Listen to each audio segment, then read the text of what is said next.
Oi, gente, hoje eu me arrumei toda pra vocês pra fazer uma pergunta muito séria. Me conta aí, como anda o seu cocô? Eca, doutora, vai falar sobre isso? Mas é isso mesmo. O nosso cocô fala muito a respeito de como está a nossa saúde. E a gente vai conversar um pouquinho sobre isso.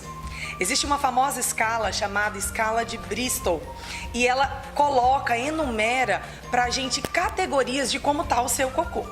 Se você tá fazendo um cocô daqueles de carneirinho, bem de bolinha, bem durinho, isso significa que as coisas não estão boas. Ou se você tá fazendo um cocô bem líquidozinho, também não tá legal. O certo é estar ali no intermediário, com fezes mais pastosas, sem aquela coisa separadinha, como se formasse uma salsichinha. Ai, doutora, que tanta coisa feia de falar, mas é mais ou menos assim. Então, se você ainda não tinha parado para pensar como anda a sua saúde intestinal, chegou o tempo de olhar para o vaso sanitário. E agora a gente vai conversar um pouquinho sobre a importância de falar do intestino. O nosso intestino é muito importante porque ele abriga 100 trilhões de bactérias e ele é considerado hoje o nosso segundo cérebro. É isso mesmo. Ele abriga em torno de 500 milhões de neurônios e ele tem a sua própria autonomia. Ele independe do funcionamento do nosso cérebro, porém ele se comunica com o cérebro através do sistema nervoso simpático e parasimpático. Ok, isso é um monte de nome bonito, mas o que eu quero despertar em você é a importância de pensar no intestino. Porque sabe que no intestino ocorre 90% da produção da serotonina, que é um neurotransmissor, um mensageiro químico, que nos proporciona bem-estar, prazer e também ajuda no correto funcionamento do seu intestino, no peristaltismo de como ele se movimenta com o bolo fecal. Mas você deve estar se perguntando, doutora, por que falar dessa tal serotonina? Porque às vezes ela pode estar baixa porque o seu intestino não está legal. Mas como é que você identifica que essa serotonina não está sendo produzida corretamente? E eu preparei uma listinha para te explicar como o seu organismo pode estar sinalizando que a sua serotonina está baixa. Então vamos lá, o que você pode estar sentindo? Ansiedade, baixa autoestima, fadiga, ter aquela compulsão alimentar, irritabilidade, os nervos à flor da pele, mau humor, problema de memória e até uma sonolência e aquela fadiga exacerbada. No seu intestino, além da serotonina, ele ainda é o responsável pela produção de ainda 30 neurotransmissores, desses mensageiros químicos que mexem com o nosso organismo todo. Então, por isso a importância de nos ligarmos no estudo deste órgão que é fundamental para a sua saúde. Mas para que serve, doutor, o meu intestino? Porque muitos pacientes acham que o intestino serve só para absorver os nutrientes, as vitaminas, os minerais. Porém, eu quero te alertar que ele também funciona como uma barreira para manter as substâncias tóxicas, os antígenos que vêm dos nossos alimentos. O que são isso? São agentes que vão te inflamar, trazer doença para fora e longe do seu corpo. Por isso, é importante que a gente perceba que no nosso intestino a gente tem uma tal chamada microbiota. O que é isso? Essa microbiota são as bactérias, os fungos, os parasitas, vírus que povoam o nosso intestino. Mas, doutora, qual a função desses bichinhos dentro do meu intestino? Cuidar da sua imunidade. Eles estão ligados com o metabolismo, por isso podem estar ligados com as doenças como sobrepeso e obesidade. Eles cuidam da parte hormonal e também mantêm a integridade do intestino. E também ajudam a controlar a proliferação no intestino de bactérias patogênicas, de bactérias ruins, que podem trazer doença para você. Eu quero te trazer um dado muito interessante. 99% do meu e do seu genoma são iguais. Sabe o que nos diferencia? O que é como se fosse a impressão digital minha e sua? É o que povoa, é a população do meu e do seu intestino. Essa coisa de microbiota, esse nome bonito que eu falei. O que está povoando? Quais bactérias, fungos, vírus, enfim, toda essa população de micro-organismos no seu intestino. Doutor, então como é que eu formo? Quando eu formo essa tal microbiota? Esse nome é meio estranho, né? Eu vou colocar aqui uma analogia para vocês. Eu vou chamar a microbiota de MIB. Lembra do filme MIB, Homens de Preto? Eles não são soldados que atacam, quer dizer, nos protegem contra alienígenas, contra coisas ruins? É mais ou menos assim que funciona. Essa coisa da microbiota, a MIB, são esse conjunto de micro-organismos que nos defendem ali contra toxinas e coisas ruins. Então vamos lá, como é que a gente forma a tal MIB, carinhosamente apelidada por nós. Antigamente, a gente achava que ela começava a ser formada no canal de parto, quando a gente nascia.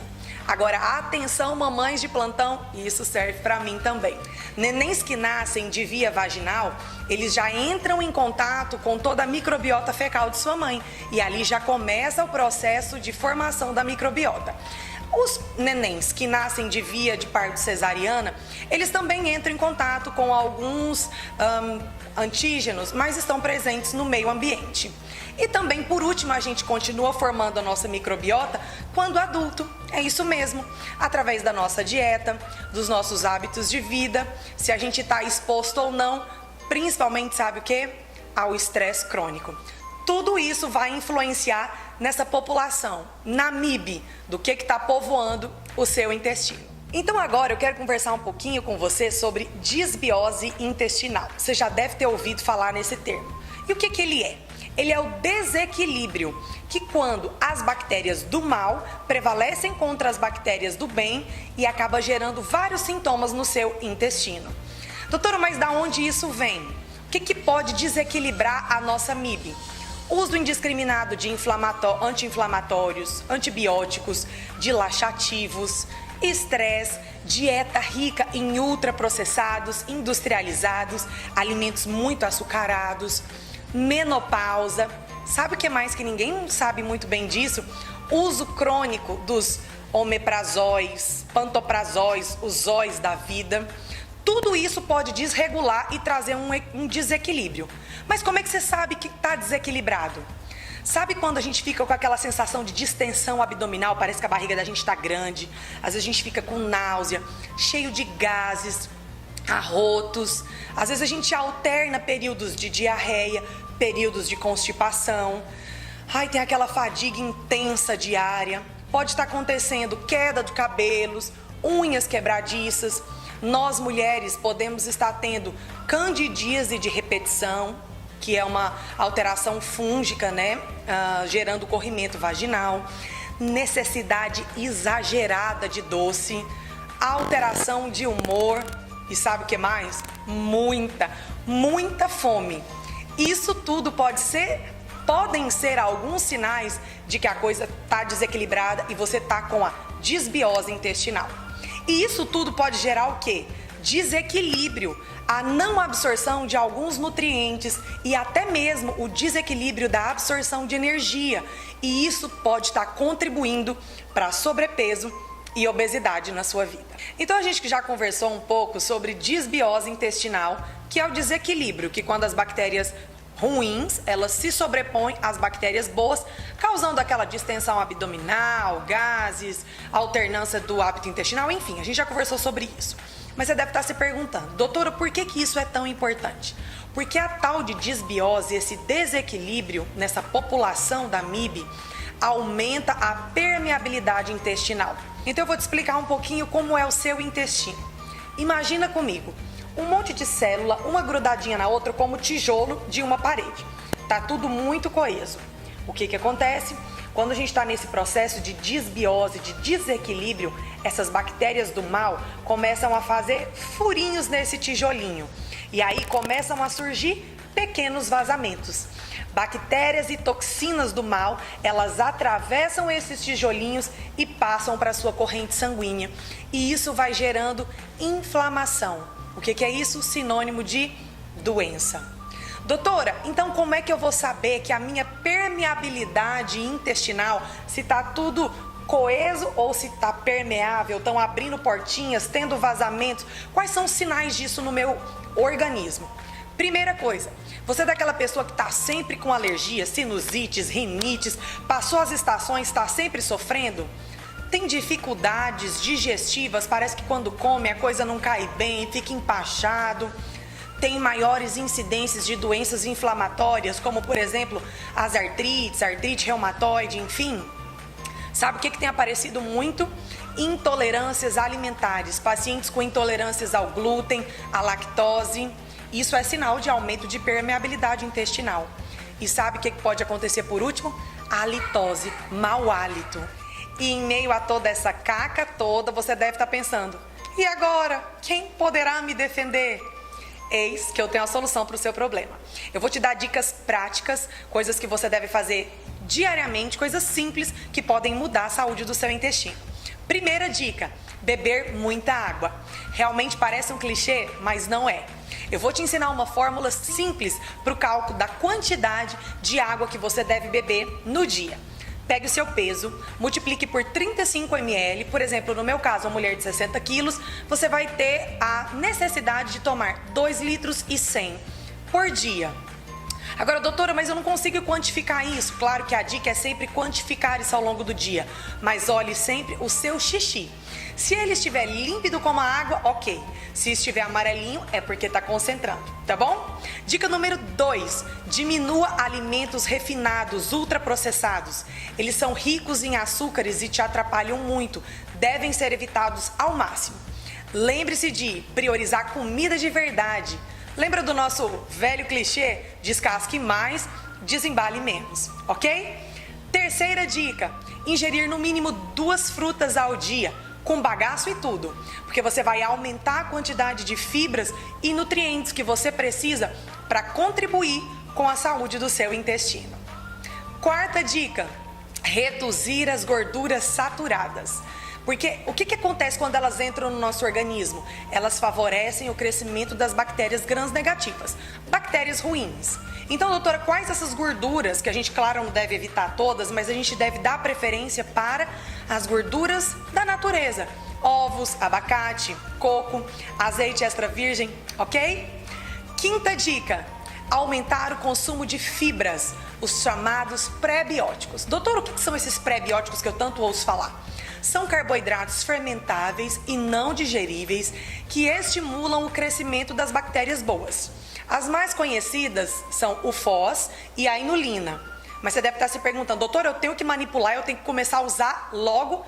Calma, é necessário uma indicação profissional, tá? Começa ingerindo mais frutas, verduras e legumes.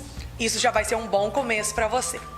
A nossa próxima dica é aumentar os alimentos fermentados na sua vida. Eles não fazem muito parte, mas são os famosos e novos aí, o kombucha, o miso. Eles facilitam a digestão, esses micro-organismos, eles degradam os açúcares e proteínas em moléculas menores. Então também vão nos auxiliar para cuidar da saúde do nosso intestino. E por último, mas não menos importante, o uso dos probióticos. O que são esses probióticos? São micro-organismos vivos que promovem o equilíbrio da MIB. Os mais conhecidos são os lactobacilos, os bifidobacterium, cocos, e eles inibem a colonização das bactérias causadoras de doenças.